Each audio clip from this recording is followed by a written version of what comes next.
Hi everyone, welcome to January, welcome to 2026. I know we're more than halfway through the month now, but I still wanted to share this month's channeled blessing with you all. And if you can tell from how I'm dressed, this month's blessing is an extra special one. And I do these channeled blessings that I place on the batches of cacao that I send out for my community cacao ceremonies. And my next one's happening on January 24th. It's a Saturday at 12 p.m. Pacific time on Zoom. So if you can make it, there's a sign up link in my bio and below. And you just have to sign up by the 19th to get your cacao in time to join us live for the ceremony. So this month's channeled blessing is the enchantment edition. And it says, with this cup of cacao, we start anew, this time with magic, pleasure, and delight on our side. We release any spells we may have been under and awaken to the truth of our creativity and gifts. We lean into beauty, sparkles, mystery, and the fairy tales still calling to us through the rubble. We embrace enchantment in our daily lives and dare to be delusional enough to create our own reality. Because when the world feels like it's ending, there has never been a better time to create a new one. So that's the blessing we're working with this month. And it came in as kind of a surprise, honestly, because, you know, it has been a rough past few years. And when I was tapping into the beginning energy of this year and even pulling card spreads, year ahead card spreads, which I'm doing in my healing sessions right now, I pull a card for each month and an overall card for the year for you. And when I was doing that, I noticed a lot of like enchantment and imagining and dreaming coming up this year, not just for me, but for everyone I was working on. And I was really surprised by it at first. But also it makes sense. This year has already felt different to me. I don't know if it's feeling different to you or not. And I'm not someone who usually believes that. I feel like they say every year will be different. And we've been sitting in the same energy for the past like 5 years. But already things are starting to happen. Things that were taking a long time to get momentum are starting to finally have momentum. And of course, New Year is different for everyone, right? So I feel like a lot of times the Gregorian calendar is downplayed. Like, oh, you shouldn't start your new year at this time. You know, just because it's January 1st, we're still in the dead of winter. And yes, that can be true for so many people. And that has been true for me in the past. But this year is actually different. I actually am feeling momentum and I am feeling a fresh start. And some people say the new year will be on what, February 19th? I could be getting that date wrong, but when it transitions from the year of the snake to the year of the fire horse, or other people are saying, no, it's not until spring or Aries season begins. But I say take as many fresh starts as you want. You're allowed to start over multiple times, especially as we're starting to get into the energy of this year and gather information.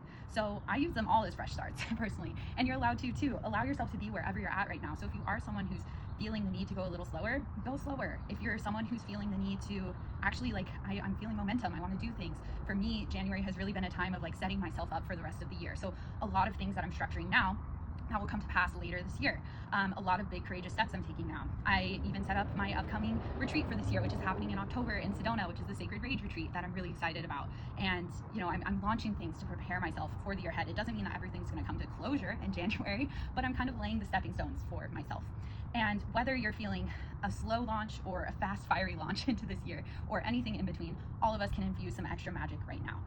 And I'm not delusional to the state of the world. I know what is going on. And at the same time, when this blessing came through, I was like hesitant to share it, honestly, because of everything that's happening with the US government and in our world right now and all the injustice. And when I was asking, you know, my guides and cacao about it, it really was saying, no, you need to share this anyways, because magic still has a place here. And actually magic is very important right now.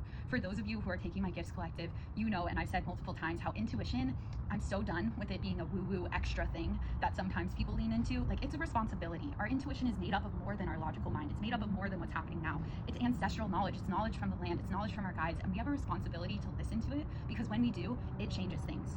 And even thinking about this theme of enchantment, I was thinking about fairy tales and how do I make my life more like a fairy tale? So I've done things like for Christmas, I bought myself this fairy dress, which I love. And I did it really for my inner child, because I used to be the girl who always wore like princess dresses out to dinner.